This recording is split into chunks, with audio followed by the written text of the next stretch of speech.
Hola amigos, bienvenidos a la lección 4 de este segundo trimestre del año 2018, la salvación y el tiempo del fin. En esta ocasión tenemos dos versículos de memoria, primera de Juan 4, versículos 9 y 10.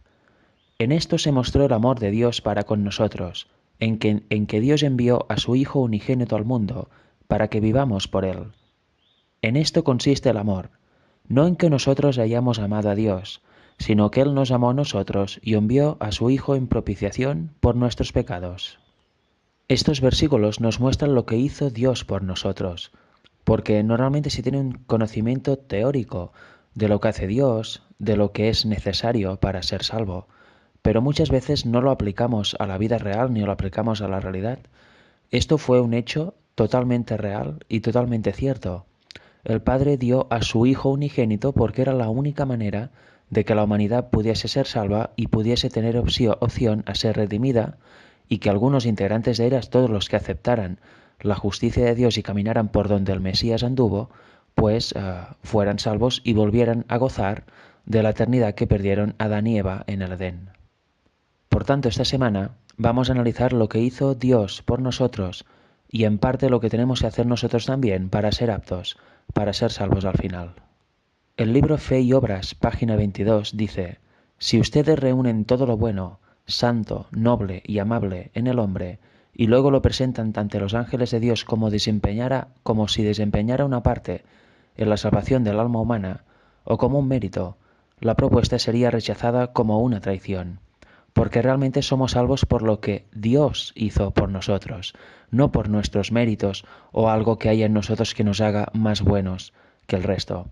Para nada, si no fuera por el sacrificio de Cristo en la cruz y por todo lo que hizo, mejor dicho, por el amor ágape, el amor verdadero de Dios hacia nosotros, nosotros seríamos incapaces de desarrollar un amor igual hacia el prójimo, porque este amor nos lo imparte Dios y nosotros podemos amar al prójimo como Él nos ama a nosotros.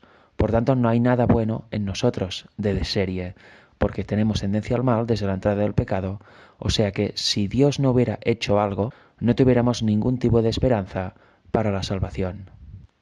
A partir de esta semana también, en el apartado del viernes y durante 6 semanas, analizaremos diversos puntos de un discurso que dio Elena White en 1891 delante de la Asociación General. El título se llama Preparación para el tiempo del fin, lo cual corresponde con la temática general de este trimestre. Por lo cual considero adecuado tratar, hay diversos apartados, pues cada semana tratar un apartado distinto de este discurso y veremos que habla de diversos puntos o aspectos que hay que tener claros para tener una correcta preparación, para ser aptos y estar a punto cuando venga Cristo por segunda vez. En Juan 14, 8 y 9 vemos una pregunta que Felipe le hace a Jesús. Dice así: Felipe le dijo: Señor, muéstranos el Padre, y nos basta. Y versículo 9, ¿qué le dice Jesús a Felipe? Jesús le dijo: Tanto tiempo hace que estoy con vosotros y no me has conocido, Felipe. El que me ha visto a mí, ha visto al Padre. ¿Cómo pues dices tú, muéstranos al Padre? Si leyéramos hasta aquí, podríamos pensar: wow, entonces Jesús es el Padre, simplemente es el Padre que ha tomado la forma de humano y ha venido a la tierra como Jesús. Pero no es así, ni mucho menos. El Padre es el Padre y está en el cielo y nadie le ha visto porque está en luz inaccesible, y Cristo es el Hijo de Dios, que bajó a la tierra para morir por nosotros y para vindicar la ley de Dios, de su Padre, en todo el universo. Y en el versículo 10 nos lo aclara porque quien ha visto a Jesús ha visto al Padre. Dice así: ¿no crees que yo soy en el Padre y el Padre en mí? Las palabras que yo os hablo no las hablo por mi propia cuenta, sino que el Padre que mora en mí, Él hace las obras. Creedme que yo soy en el Padre y el Padre en mí. De otra manera, creedme por las mismas obras. Por tanto, el Padre y el Hijo están conectados por un mismo espíritu. Y realmente, como el Padre es el que hace las obras a través del Hijo, Cristo estaba permanentemente en oración para que el Padre le dijera lo que había de hacer cada día, dónde iba de ir cada día, qué había de hablar, etc. Por eso, viendo las obras que Él hace, está reflejando lo que es el Padre, la misma esencia del Padre. Y es lo que debemos hacer nosotros por medio de Cristo también, reflejar la imagen de Dios en nosotros. Por tanto, vemos que nuestro Dios, el Padre, es un Dios misericordioso y también es amor, como dice 1 de Juan. Dios es amor. Realmente tiene una misericordia infinita y, como dice Juan en el Evangelio, de tal manera nos amó que dio a su Hijo unigénito para que todo el que en él cree tenga vida eterna y no perezca. Por tanto, realmente debemos estar muy agradecidos y huir de estas perspectivas que siempre han estado y que ahora están ganando mucha fuerza otra vez en según qué sectores, de que el Dios del Antiguo Testamento es diferente al del Nuevo, porque el del Antiguo Testamento se ve sádico, se ve guerrero, se ve que le gusta la sangre. En cambio, en el Nuevo Testamento se ve a Cristo, que es todo amor, no matéis, etcétera, y realmente se muestra o se comporta de una forma muy distinta.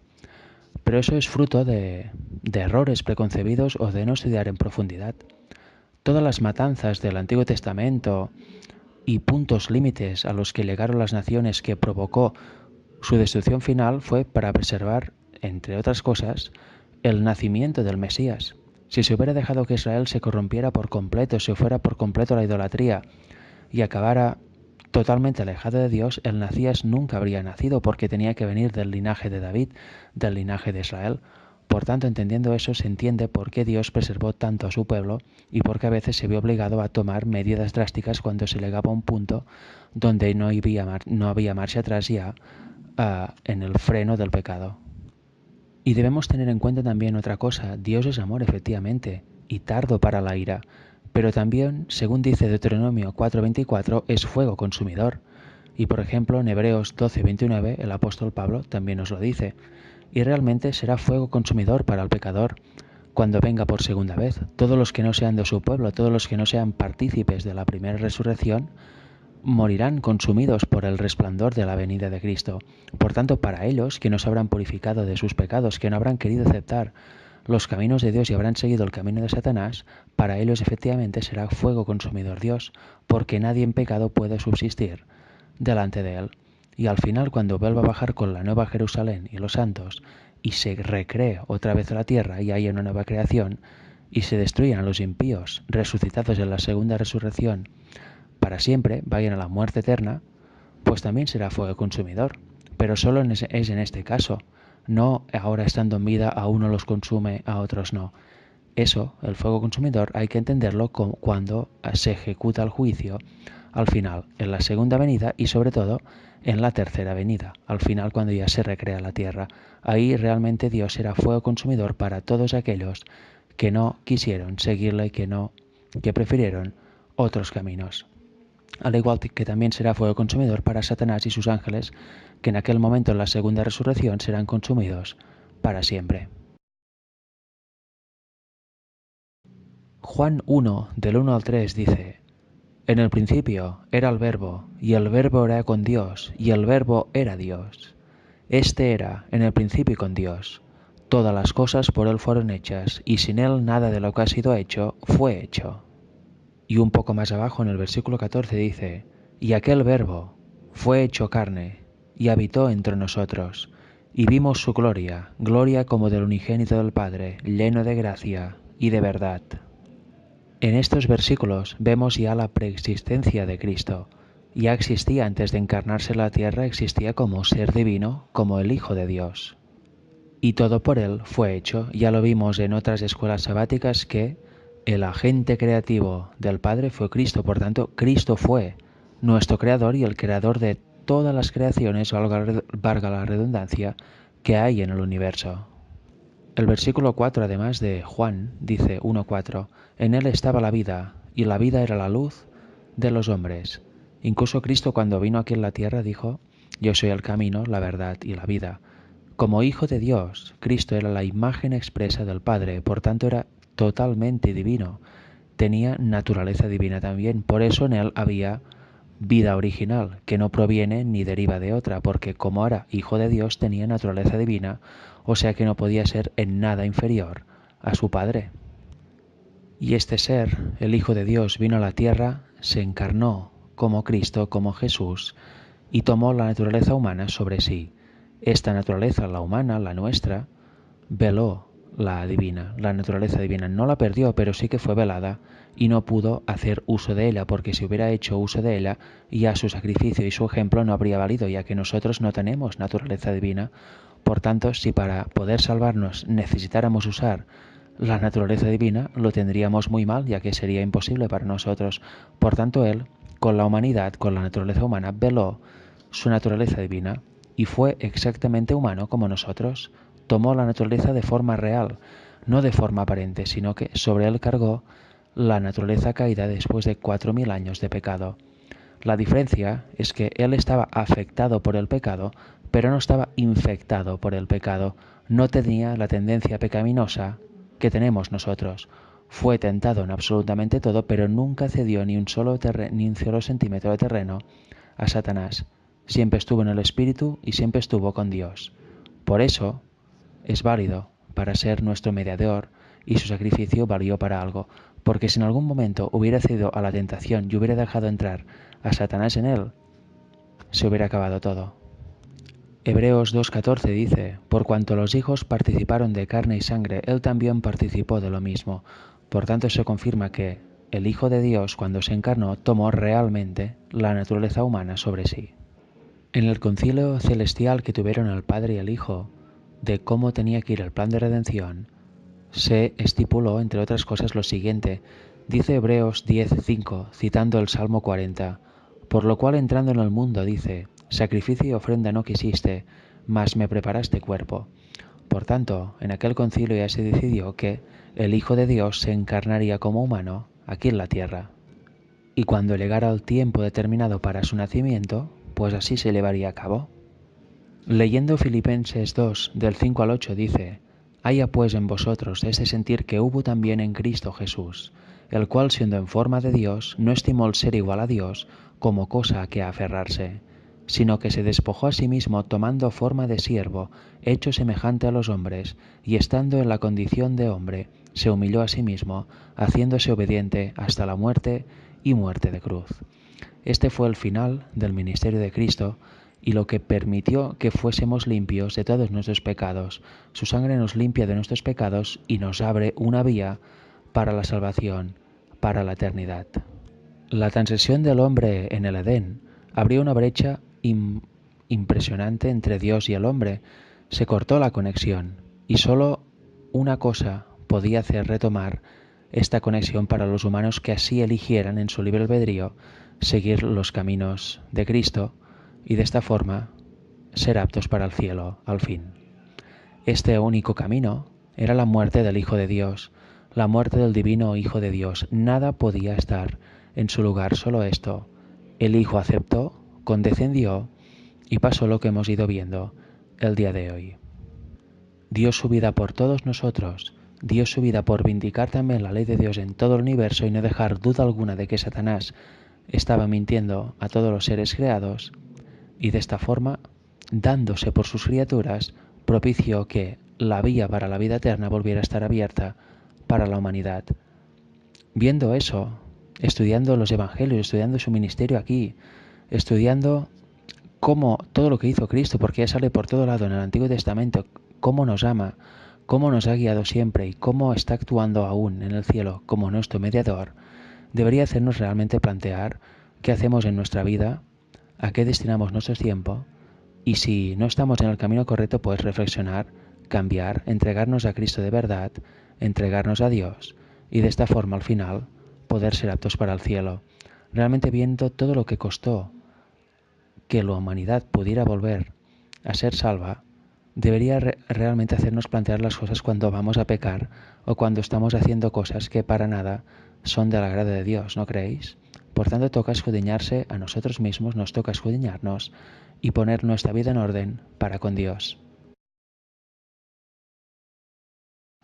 En Juan capítulo 20 versículos del 20 al 22 dice, y cuando les hubo dicho esto, les mostró las manos y el costado, y los discípulos se regocijaron viendo al Señor. Entonces Jesús les dijo otra vez, paz a vosotros. Como me envió el Padre, así también yo os envío.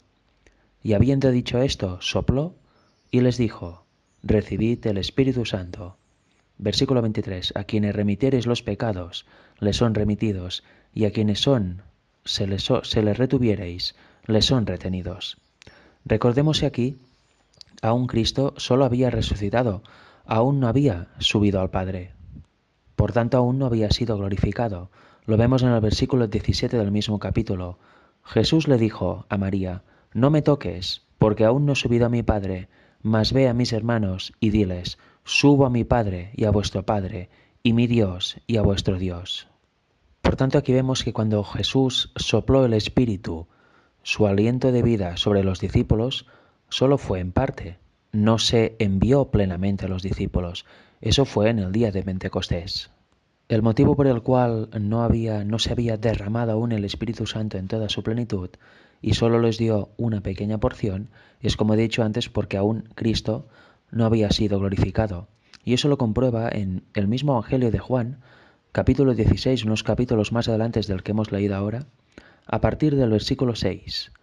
Antes, porque os he dicho estas cosas, tristeza ha llenado vuestro corazón.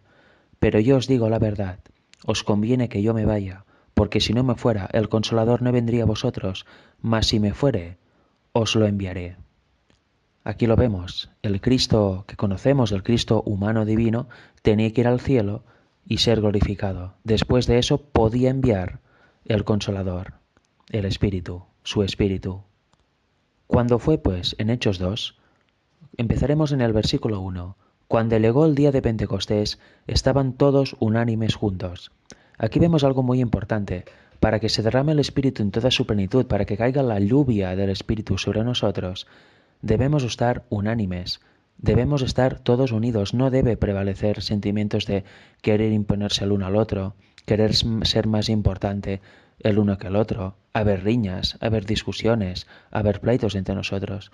Eso es algo muy importante porque no se va a derramar jamás la lluvia tardía sobre alguien que tenga este tipo de carácter o sobre un pueblo que no esté unido entre sí. Eso debemos tenerlo claro porque eso depende de nosotros. Sigue diciendo, versículo 2, y de repente vino del cielo un estruendo como de un viento recio que soplaba, el cual casi llenó toda la casa donde estaban sentados.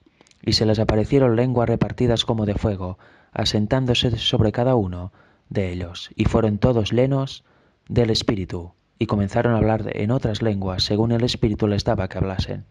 Por tanto, aquí sí que se derramó por completo sobre los discípulos y sobre todas las personas que estaban reunidas en el aposento alto. El Espíritu fue derramado sobre ellos, en este caso como lenguas de fuego, y eso les permitió hablar en todas las lenguas de todas las naciones que estaban reunidas en aquel momento en Jerusalén para la fiesta, y de esta forma dar el Evangelio, y de esta forma se convirtieron 3.000 en un día, y fueron bautizados también. Eso es el verdadero poder del Espíritu, el único que puede convencer de pecado a los demás. Nosotros por nosotros mismos no vamos a convencer a nadie. Por mucha argumentación que demos, si no está el Espíritu dentro de nosotros, no va a haber este convencimiento en la persona que nos escuche. ¿Y qué vino del cielo? Lo hemos visto en el versículo 2, un viento. La palabra hebrea para para espíritu, es ruach, precisamente que es viento. Y la palabra para espíritu en griego, que es neuma, también. En Manuscript Releases, volumen 14, página 179, vemos una cita muy interesante de Elena White. Dice así, no es esencial para usted saber y ser capaz de definir qué es el Espíritu Santo. Cristo nos dice que el Espíritu Santo es el Consolador, y el Consolador es el Espíritu Santo, el Espíritu de verdad que el Padre mandará en mi nombre. Esto se refiere a la omnipresencia del Espíritu de Cristo, llamado el Consolador. Por tanto, ¿qué vemos? El Espíritu de Cristo, el Espíritu Santo, el Espíritu de verdad, es la presencia personal de Cristo en nosotros. Si lo tenemos, manifestaremos las obras que Cristo hizo y reflejaremos su carácter. Esa es la obra que hace el Espíritu en nosotros. El Espíritu podemos ver en las Santas Escrituras que nos ayuda en muchas cosas, nos habilita para muchas cosas. Ahora vamos a ver una de muy interesante, Lucas 12:12, porque el Espíritu Santo os enseñará a la misma hora lo que debáis decir. ¿Por qué? Pues cuando fueren traídos los apóstoles delante de las sinagogas, delante de tribunales, lo que hablaban era hablado por el Espíritu en verdad, no era hablado por ellos. Y se nos dice que cuando haya otra aplicación de esto en el fin del tiempo, y el pueblo de Dios fiel, algunos de sus miembros sean llevados delante de tribunales, pues no se preocupen por lo que han de decir, porque el Espíritu hablará por ellos. Esa es una de las acciones del Espíritu Santo. También nos redargue de pecado, convence a nuestro propio espíritu de lo que está bien y de lo que está mal. Por tanto, en definitiva, como he dicho antes, es la presencia vivificadora de Cristo en nosotros. Y como dice Romanos 8:11, y si el Espíritu de aquel que levantó de los muertos a Jesús mora en vosotros, el que levantó de los muertos a Cristo Jesús, vivificará también vuestros cuerpos mortales por su Espíritu que mora en vosotros. Por tanto, en definitiva, ¿qué hace el Espíritu? Nos vivifica, nos llena de vida, nos convence de pecado, nos permite tener a Cristo en nosotros. Es la presencia personal de Cristo en nosotros. Y eso, como he dicho antes, es lo que nos lleva a hacer las obras que Cristo hizo, a hacer lo bueno y realmente nos lleva a vivir una vida en el Espíritu y no en la carne. El medio por el cual podemos ser salvos fue el sacrificio de Cristo. Solo esto era lo que abría la puerta y la posibilidad, el camino para que la humanidad pudiera volver a gozar de la vida eterna. Una vez aceptada esta salvación, este sacrificio, luego empieza el andar de cada persona individualmente, que tiene que andar por donde Cristo anduvo, y de esta forma se va santificando. El Padre le va impartiendo su justicia a esta persona y poco a poco va emprendiendo el camino de la santificación, va venciendo al pecado y al final, si es constante y acaba la carrera, es apto para el cielo. Este es el proceso para ser salvo. Pero debemos recordar que este proceso que acabo de comentar, que le toca al humano de ir caminando por donde Cristo anduvo, no hace mérito alguno para ganarse la salvación, sino que lo que provoca la salvación, lo que habilita al humano para ser salvo, como he dicho antes, es el sacrificio de Cristo en la cruz. Sin esto no importa que el humano intentara hacer lo mejor posible ante Dios o que guardara toda la Torá, toda la ley. No habría posibilidad alguna. Ese es un punto que debemos tener claro para no caer en un legalismo de obras. Recordemos, la fe y las obras van de la mano. Una fe genuina en el Hijo de Dios y en el verdadero Dios provocará que el humano guarde la ley y tenga de verdad conciencia de los requerimientos de Dios y camine por donde Dios quiere que caminamos, y de esta forma el día vaya haciéndose cada vez más luminoso dentro de cada uno. Salmos 91, versículos 15 y 16 dice: Me invocará y yo le responderé. Con él estaré yo en la angustia. Lo libraré y le glorificaré. Lo saciaré de larga vida y le mostraré mi salvación. O bien, mi Yehoshua. Recordemos, Yehoshua, Jesús, el Mesías, en definitiva, quiere decir Jehová salva, la salvación de Jehová o la salvación de Jehová.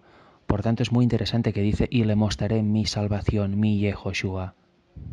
El Mesías es nuestra salvación y nos fue mostrado ya en todo el Antiguo Testamento y nos fue mostrado aquí, en los 63 años que estuvo en la tierra, y sobre todo en el momento álgido de la cruz.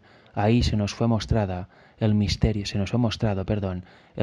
oculto tantos y tantos siglos, el cómo la humanidad podría volver a Dios y ser salva. Pues este misterio, la salvación de Dios, es Yehoshua, nuestro Mesías. En Joel 2, 32 y 33, ya en el tiempo finalísimo, después de las señales en el sol, las estrellas, etc., dice: Y todo aquel que invocare el nombre de Jehová será salvo, porque en el monte de Sión y en Jerusalén habrá salvación, como ha dicho Jehová, y entre el remanente al cual él habrá llamado. Por tanto, quien invoque el nombre de Jehová, ya hemos visto que el nombre del Padre está en el del Hijo, y también está en el de todos los profetas del Antiguo Testamento. Por tanto, quien tenga realmente el carácter de Dios, el verdadero carácter, quien refleje la imagen de Cristo en su persona, será salvo. Y así se derramará el Espíritu de Dios sobre él, sobre estas personas. Romanos 10, del 27 al 29 dice: Mis ovejas oyen mi voz, y yo las conozco, y me siguen. Y yo les doy vida eterna, y no perecerán jamás, ni nadie las arrebatará de mi mano. Mi Padre que me las dio es mayor que todos, y nadie las puede arrebatar de la mano de mi Padre. Y versículo 30, yo y el Padre, uno somos. Ya vemos, el Padre y el Hijo, unidos por el mismo Espíritu, unidos en propósito, unidos en carácter, por eso son uno, en este sentido son uno. ¿Y qué dice, pues? nadie las puede arrebatar, a las ovejas, a los verdaderos creyentes, al pueblo de Dios nadie lo puede arrebatar. De Cristo, los que están verdaderamente entregados a Él, y por ende tampoco los puede arrebatar del Padre. ¿Por qué? Porque todas las personas que realmente se entregan de verdad a Dios y tienen a Cristo como ejemplo y siguen sus pisadas, los méritos de Cristo les limpian de todo pecado. Su sangre recae sobre ellos y son limpios a ojos del Padre. Ya no nos ve más a nosotros, ve a Cristos vivientes en nosotros. Y Cristo, que dice, nos da vida eterna. Ya dijo que es el camino, la verdad y la vida. Y también vimos que en Él hay vida original. ¿Por qué? Porque es el Hijo de Dios, tiene sustancia divina, es la misma sustancia que el Padre. Por tanto, en Él está la vida original, la vida eterna, la vida que no ha tenido ni inicio ni fin. Para ver más claro este punto, si vamos a 1 de Juan 5, versículos 11 y 12, dice: «Y este es el testimonio que Dios nos ha dado vida eterna, y esta vida está en su Hijo. El que tiene el Hijo tiene la vida, el que no tiene al Hijo de Dios no tiene la vida». Si aceptamos el sacrificio de Cristo, si tenemos claro que es el Hijo de Dios, que no hay ningún otro, si aceptamos que es nuestro verdadero Mesías, nuestro Salvador, tenemos la vida eterna, porque eso nos llevará automáticamente a guardar los mandamientos y a caminar por donde Él anduvo. El propio nombre lo indica, el Evangelio eterno ha estado siempre, está y estará siempre, porque es el Evangelio de Dios, el cual es eterno, es el Todopoderoso. En este sentido, si vamos a Mateo 24:14, dice: «Y será predicado este Evangelio del reino en todo el mundo, para testimonio a todas las naciones, y entonces vendrá el fin». Por tanto, tenemos que justo antes de venir al fin, o para que venga al fin, ha de predicarse el Evangelio del reino en todo el mundo.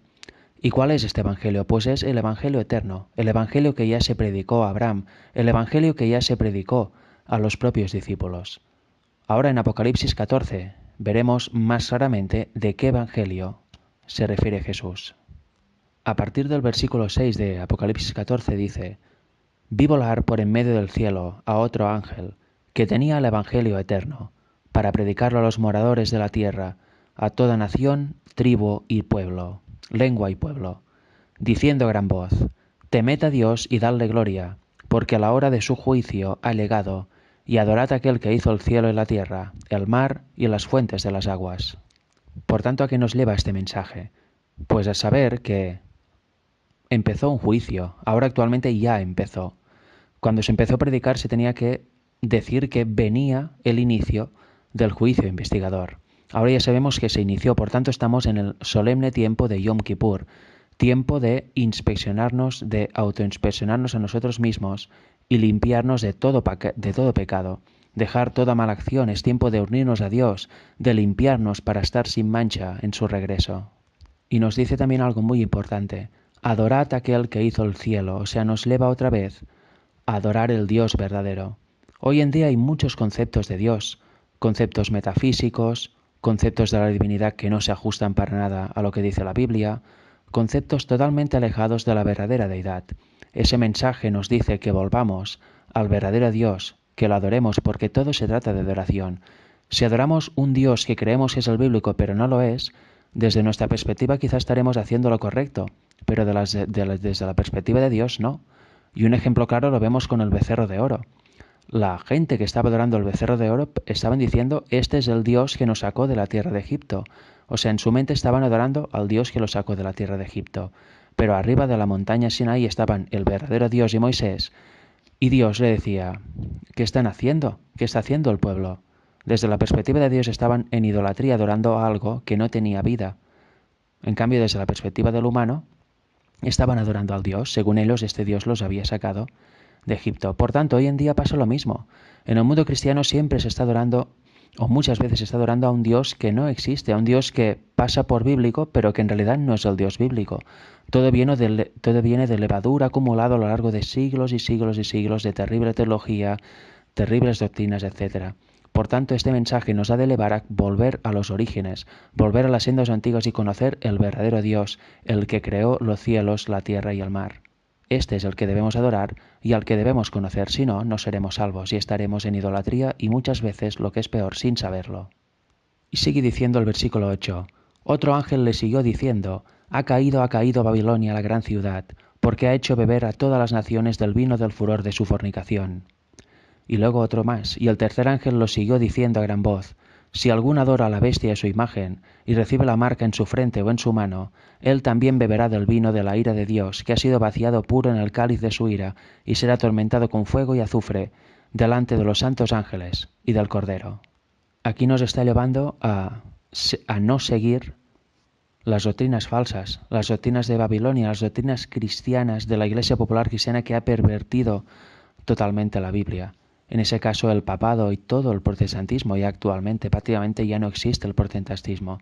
El ecumenismo está haciendo muchísimo efecto y ya prácticamente comparten todo punto de doctrina con el papado.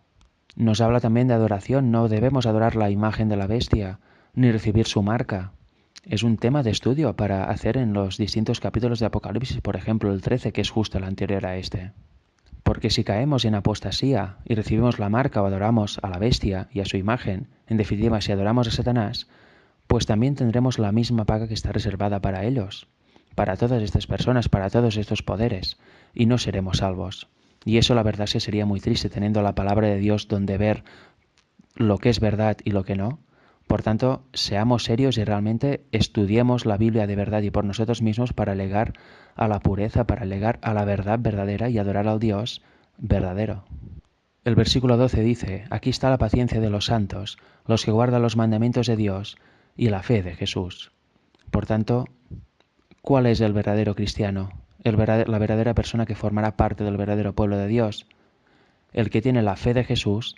Eso nos lleva a un tema apasionante que es la justificación por la fe. Este es el mensaje del tercer ángel, en verdad, es el mensaje que prepara a un pueblo para que esté listo para la segunda venida de Jesús. ¿Y qué más hace este pueblo? Guarda los mandamientos de Dios, guarda la ley de Dios. Fe y ley van perfectamente unidos. Una cosa lleva a la otra, no hay dos sin una. Mejor dicho, no hay una sin la otra, porque si solo guardamos la ley, y nuestra fe no es como la de Jesús, pues estaremos guardando la ley por legalismo, no lo guardaremos de corazón y tarde o temprano acabaremos dejándola de guardar o seremos tan estrictos que perderemos todo el fondo de la ley y nos convertiremos en meros legalistas y meros dictadores. Y si solo tenemos fe y creemos que Dios nos ama y ya está, y no hay que hacer nada, no hay que guardar la ley, no hay que tener en cuenta los mandamientos, ya están todos clavados en la cruz, pues tenemos un problema porque también vamos a sucumbir, vamos a acabar aceptando la marca de la bestia, vamos a acabar adorando a la bestia y no vamos a seguir al Dios verdadero, porque el Dios verdadero, y en concreto el que reveló Cristo en su vida, guardaba los mandamientos. Cristo guardó los mandamientos y tenía una fe que dependía totalmente del Padre. Por tanto, nosotros tenemos que hacer lo mismo. Debemos guardar los mandamientos de Dios que son un reflejo del carácter del Padre y del Hijo, y debemos tener la misma fe de Cristo, lo cual significa ser amorosos, tener un verdadero amor al prójimo, amar de verdad a Dios y acabar dejando de pecar, no porque por miedo a las consecuencias que puede tener el pecar, ya que dice la Biblia que la paga del pecado es muerte, no por miedo a no ser salvos, sino que debemos acabar dejando de pecar porque en nuestro interior hemos interiorizado tan bien lo que es el pecado y por qué no se debe hacer que no pecaremos porque es un agravio tan tremendo a los ojos de Dios que nosotros no queremos para nada hacerlo, no por temor a las consecuencias que puedan venirnos, lo cual es muy distinto una cosa de la otra, ¿eh? Una cosa es depender totalmente de Dios y estar perfectamente entregado, y la otra es no hacerlo por miedo y por no herir nuestro yo. En definitiva, el Evangelio eterno es mucho más profundo, obviamente, pero eso cada uno lo ha de estudiar por sí mismo. Nos ha de llevar al verdadero Dios, a volver a adorar al verdadero Dios, a volver a las sendas antiguas y a realmente a conocer lo que fue la persona de Cristo, conocer la verdadera justificación, la verdadera salvación. Eso es lo que nos preparará, lo que nos moldeará nuestro carácter para ser aptos para soportar la segunda venida de Cristo. Eso es lo que nos va a hacer dejar de pecar, eso es lo que nos va a llevar por el camino correcto de la santificación y de esta forma acabar siendo Cristos vivientes, acabar reflejando plenamente la imagen de Cristo. Para terminar la semana, vamos a empezar a leer el artículo Preparación para la crisis final. Es el capítulo 47 de Mensajes Selectos, tomo 2, página 421. Es un discurso presentado por Elena G. de White en el Congreso de la Asociación General de 1891. Cada semana vamos a ir leyendo una porción de ello. Durará unas 5 o 6 semanas. Hoy vamos con la primera. Dice así: Hermanos y hermanas, os insto a que como adventistas seáis todo lo que este nombre significa. Existe el peligro de alejarse del espíritu del mensaje. El pueblo de Dios no debe guiarse por las opiniones y las prácticas del mundo. Oíd lo que el Salvador dijo a sus discípulos: y yo rogaré al Padre y os dará otro Consolador, para que esté con vosotros para siempre, el Espíritu de verdad, al cual el mundo no puede recibir. Porque no le ve ni lo conoce, pero vosotros lo conocéis, porque mora con vosotros y estará en vosotros. Juan 14, 16 y 17. ¿Os habéis fijado lo que dice en estos versículos? El Espíritu moraba con ellos y estará en ellos. Eso evidentemente se aplica a todo creyente. Por tanto, en aquel momento no estaba dentro de ellos, sino que estaba con ellos, a su lado, y en el futuro estaría dentro de ellos. Y eso es lo que les permitiría reflejar la imagen de Cristo y que Cristo estuviera en ellos, y de esta forma pudieran hacer sus obras. La palabra de Dios declara llanamente que el mundo escarnecerá y pesetará su ley, y que habrá un extraordinario dominio de la iniquidad. El mundo protestante, profeso, establecerá una confederación con el hombre de pecado, y como resultado la Iglesia y el mundo estarán en una armonía corrupta.